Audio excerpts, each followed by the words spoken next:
Have you ever wondered why our bodies suddenly make a funny little hiccup? It always seems to happen when we least expect it.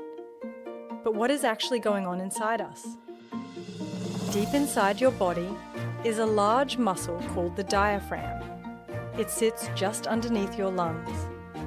Every time you breathe in, it gently moves downward, helping your lungs fill with air.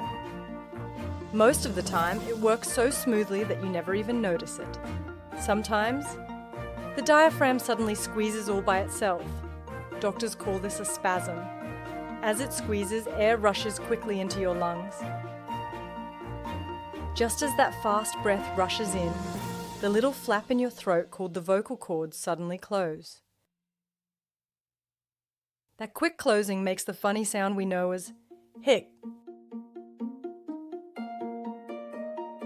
Scientists aren't completely sure why we hiccup.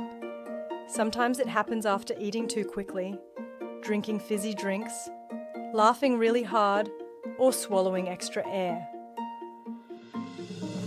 Most hiccups disappear all by themselves after a few minutes. So next time you hiccup, you'll know it's just your breathing muscles having a tiny little surprise. Our bodies are pretty clever, aren't they?